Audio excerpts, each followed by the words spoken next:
Ladies and gentlemen, please welcome DJ Preston Lee!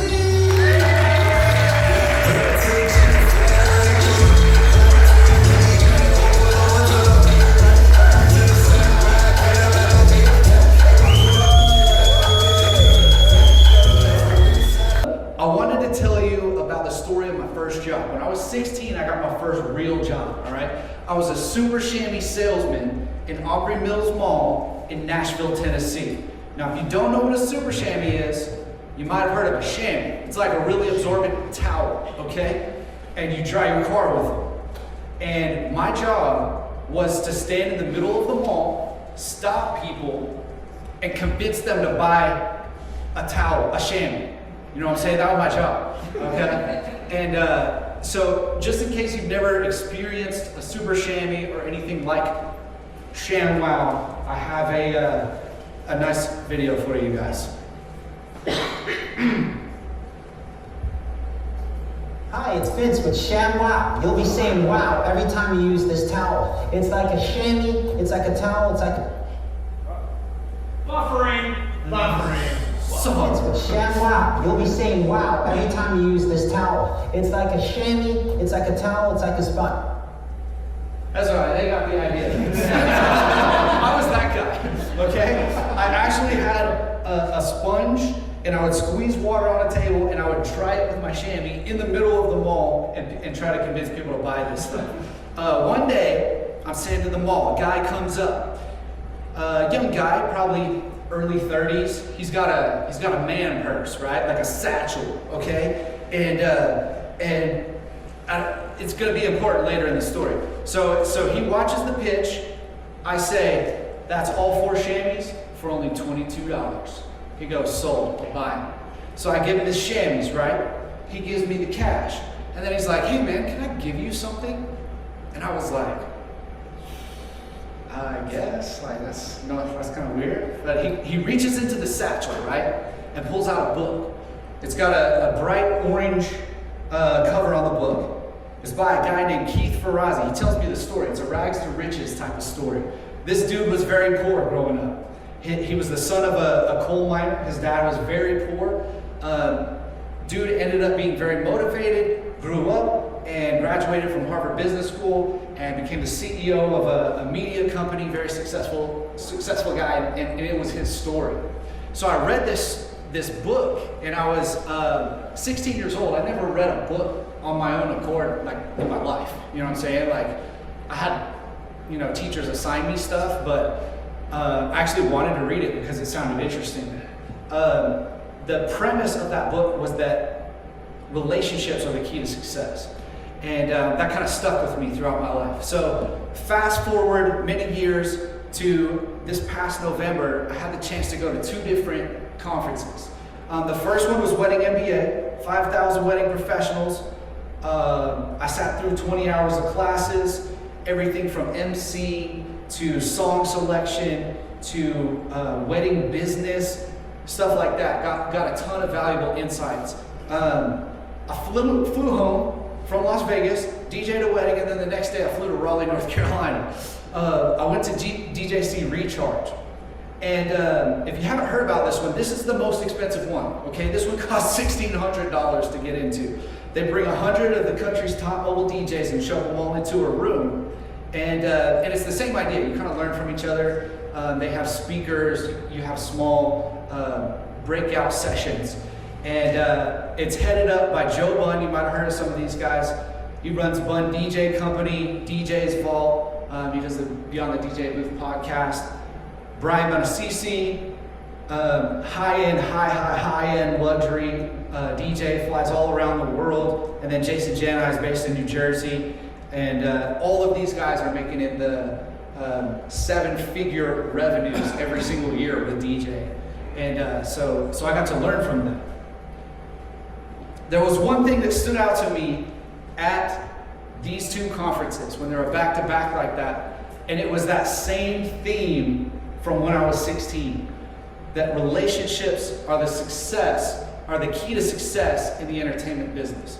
There's a lot of things that are important about DJing and being a great DJ, but your relationships will define how long you last. So today we're going to talk about, I'll give you a little bit of my background and my career. I'm going to talk about the power of connections and then how to develop those connections into real relationships. That's the goal here. We're not manipulating people. We're not acting like we're their friends so that they're going to give us something in return. We're building real relationships. So we're going to talk about that, and then at the end, I'm going to give you a bunch of DJ resources that you guys can use for your businesses.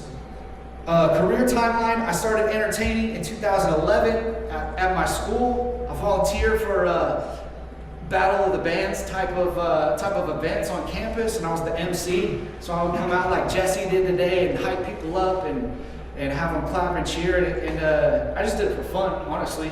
I ended up getting a job at school radio station and just like fell in love with audio, being able to manipulate sound, seeing all the behind the scenes type of stuff with radio stations. Ended up pursuing that as my career. So I worked in radio for about a decade. Stations like Z103 in Idaho Falls, it's a top 40 station. Wild 101 here in Boise, I did the midday show. And so for 10 years, that was how I defined myself. That was like, I really liked being like a hometown kind of a celebrity. I definitely was not a celebrity, but like people would sometimes recognize me like out around town, and they'd be excited to see me. And I lost my job. That's right, I lost my job. I'm so confused. So in COVID hit, right?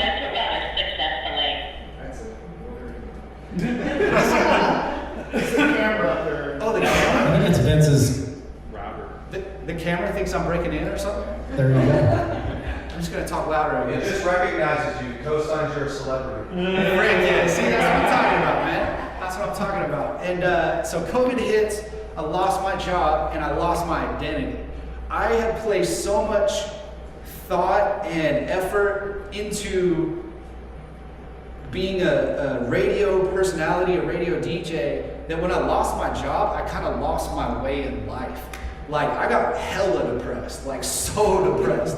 I went to Amazon and I was shoving boxes in a warehouse without windows, and nobody cared who I was. Like, nobody knew my name. I show up to work, people would avoid eye contact with me. It's like one extreme to the other, you know what I'm saying?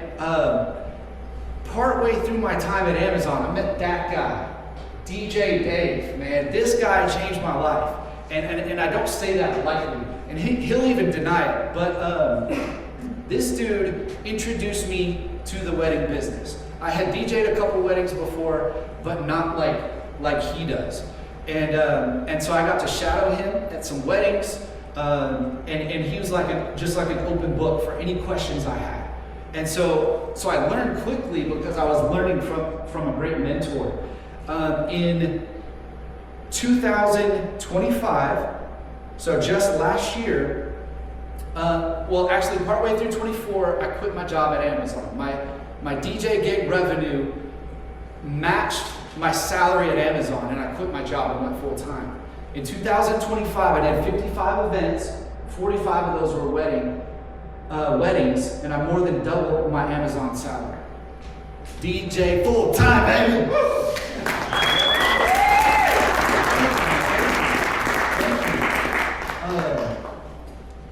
It's so meaningful because it's like I really was like so depressed in Amazon. It was not the right place for me, but now I'm able to be creative and whatever I think I create in the real world, and that's very rewarding. So let me ask you this: don't answer, but just think. Where do DJs think gigs come from? A lot of DJs focus a lot on their gear. Gear is great. I love gear just as much as any DJ. But sometimes I think we might focus too much on certain things. Same thing with highly technical DJ skills. These will absolutely help you. It will absolutely make you a better DJ the more technical you get. But sometimes there's other parts of the business that are lacking that need to catch up to the DJ skills. A lot of DJs think they need a viral video in order to be successful. It's not true. You do need to make content. It doesn't have to go viral. You just have to get clients. Yes, I already said that. First night of DJC Recharge. I pulled up, fly into North Carolina. The first night is an informal meeting at a bar, okay? We have 100 of the top mobile DJs in the country, all in the same town, and I'm supposed to meet up with them in the same room. I don't know a single person. I walk into this bar, long, narrow. It's about half the size of this room. Long, narrow bar. Super loud hip hop music going in the background, live DJ playing in the back. And there is 80 dudes, I kid you not, 80 dudes shoved into a corridor like this, okay? This is like 15, we're talking like 80, okay? We are shoved in there. And I was like, so intimidated. I was like, I don't know any of these people. I saw this guy right here, Jason Jana. I recognized him because he's the one that organized the whole thing. And for a second, I wasn't gonna talk to him. And so I'm standing there, I'm like trying to decide like, what am I gonna say to this guy, you know? And I was like, dude, I just dropped $1,600 on this. I was like, I'll be damned if I don't leave with some value from this thing. So I walked straight up to him, I was like, Jason Jana, what's up, man? Shake his hand, introduce myself. He's like, Boise, Idaho. Do you know Eric Rhodes? I was like, I mean, I met him. Not like friends or something, but like, that's like what everybody asks. So I walk up to him and I ask him, what do you suggest? This is one of my first DJ conferences ever. How should I make the most of this? He said, talk to everyone. He said, every one of the DJs in the room has a story. Every DJ in the room has something that they can teach you, and vice versa. He said, you have something that you can teach every one of these DJs as well. And he said, so talk to everyone. And that's what I did. So this is where DJ gigs actually come from. Zig Ziglar, the late world-renowned motivational speaker, said this: if people like you, they'll listen to you. But if they trust you, they'll do business with you. In order for people to send you their gigs, in order for people to give you their money, they have to like you and trust you. Trust that you'll do a good job, that you'll show up on time, and you'll be where you say you'll be. And before all that, they have to know who you are. So there's three things. Be known, be likable, be trustworthy. And we're gonna break all these down. Step one to more gigs, be known. What I would suggest is to focus on your online network. Pick a single social media platform and master it. Don't spread yourself too thin. It can get overwhelming really fast. Decide which platform most of your clients, your ideal clients, are going to be hanging out, and focus on that one. Some ideas to do as you're building your network is to follow ideal venues and vendors that fit your brand. So you don't have to follow every single vendor out there. Think of the ones that you actually like. You know what I'm saying? Like the ones you actually want to work with, and then follow them. And then beyond that, start to comment and interact with them. And I'm not talking about like 3 fire emojis, you know what I'm saying? I'm talking like a couple sentences, a few sentences, you know, tell them something meaningful in your responses in your social media. What this is doing, as you interact with them, the algorithm is getting trained to show your stuff to them more often. And so the first person that's gonna come to mind is you whenever they need a DJ. As you're creating your content, you want to be real, raw, and relatable. This will win over shiny stuff any day. And then as you're making your content, you want to do 3 things. Educate. You don't have to do them all in every individual post, but you want to educate, entertain, and engage. Think about what you know that most of the rest of the world probably doesn't know. All of us are experts in our field in MC, song selection, event planning and management. These are all things you're an expert at, so when you're making your content, you can make videos, write captions, tell stories that helps other people and educates them about that. And that's gonna be very valuable, and people are gonna love you. Attend networking events. You guys are doing great, man. You came out tonight. And so that's a great start. Stuff like this, you could join the Chamber of Commerce. Joe Bunn recommended this to me. Venue open houses and tastings are a fantastic way to meet potential brides, wedding shows.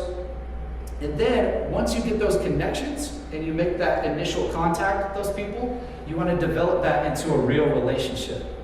The way you do that, the best way, ask to buy them coffee or buy their lunch. So you ask them, and obviously you want to communicate. And this is business. We're not, if you're talking to the opposite sex, it could come across the wrong way. So you want to make sure you're like talking about business. You're like, I'm very interested in your business. I'm very interested in, I noticed you did this in your business, and I'd love to talk about how you executed that or whatever. And then meet up with them in real life, in the real world, and turn that relationship into a real one. Next step, be likable.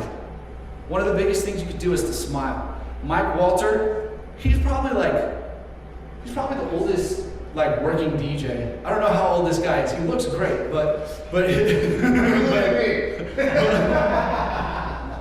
it wasn't meant to be a dig or anything. I don't know. But he's been around a while. He also has 3,000 5-star reviews. This guy knows something about being liked, right?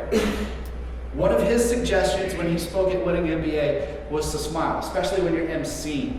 Not only can you hear it in your voice when you smile, but it also shows that you're open. It shows that you're approachable. These are all the type of things that make people like you and want to refer you and give you good reviews afterwards.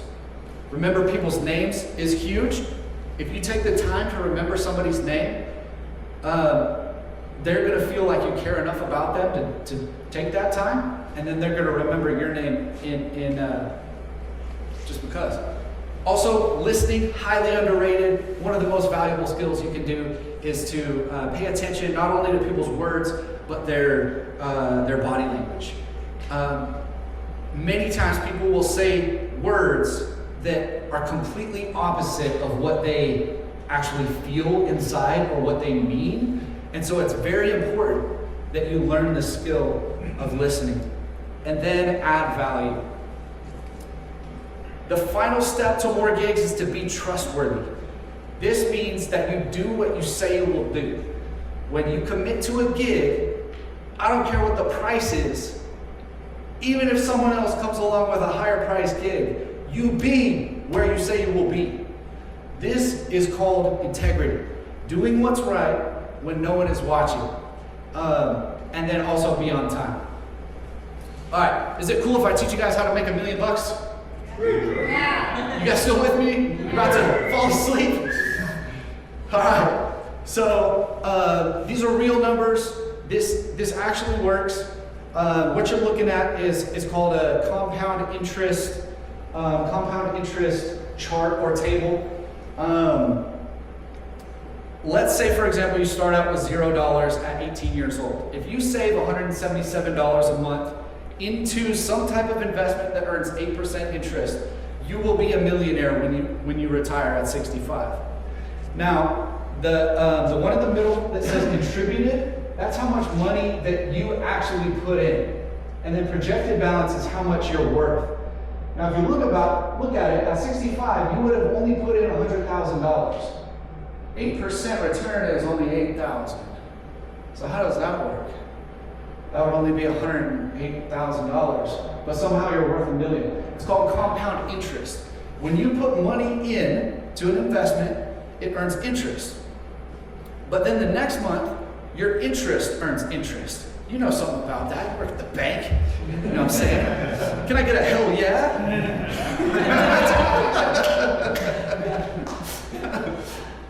Our relationships compound just like interest, okay? 2 years ago, I was thinking about becoming a full-time DJ. And Dave actually recommended this to me. He said, start to build relationships with the venue owners. And so I went out to a venue, reached out to them beforehand, and I was like, hey, is it okay if I bring you guys something and, just talk about your business, talk about your goals? They're like, absolutely. So I brought them a loaf of bread. It was Great Harvest. Anyone been to Great Harvest? So good, okay? Pumpkin chocolate chip. Oh my goodness. Best bread ever. It was like $10 or $12 for my loaf of bread, okay? So I drove out there, I gave them the bread, they were very thankful. We talked for a while, actually. I asked them a bunch of questions about their venue and what their goals are and their dreams are, and we had a great talk, and I left. I didn't ask for anything. That year, they sent me 6 referrals for brides who had already booked their venue and were actively looking for a DJ. I didn't book all of them, but if I did, we're talking like $10,000 to $15,000 in return on investment. $12 to $15,000 return on investment.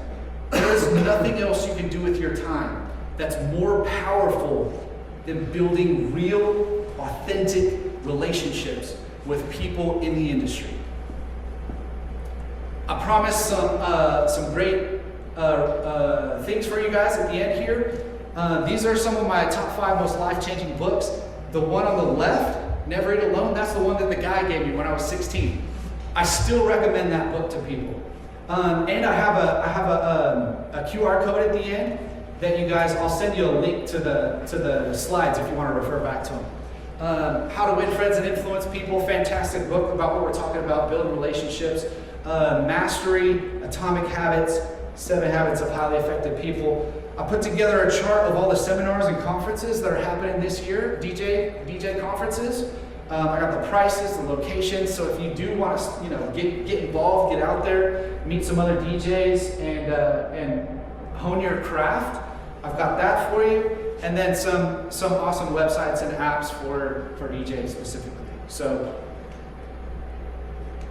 I gotta intro this video.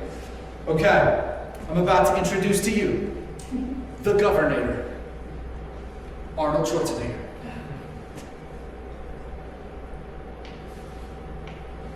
We need this one. We need this one. I came over here with absolutely nothing. I had $20 in the pocket and some sweaty clothes in the gym bag. But let me tell you, I had this one little apartment, and on Thanksgiving, the bodybuilders from Boise Gym came to my apartment, and they brought me pillows, dishes, silverware, all the things they didn't have. None of us can make it alone. None of us. Not even the guy that is talking to you right now. That was the greatest bodybuilder of all times. Not even me that has been the Terminator and went back in time to save the human race. Not even me that fought and that killed predators with his bare hands. I always tell people that you can call me anything that you want, but don't ever call me the self-made man. It gives the impression that we can do it alone. None of us can. The whole concept of the self-made man or woman is a myth. I would have never made it in my life without the help. So this is why I don't believe in a self-made man. Why I want you to understand that is because as soon as you understand that you're here because of a lot of help, then you also understand that now is time to help others. That's what this is all about. Don't forget to like and subscribe. You guys, we're all in this room right now because we're passionate about what we do. We love the music. We love entertaining. We love making people smile at their events and creating joyful moments. This is our crew in Boise. These are our people right here. I'm excited to meet all of you guys and gals, and I'm excited for us to build something incredible here in Boise. And I invite you guys, just like Jason Jen, I said, talk to everyone. Thank you.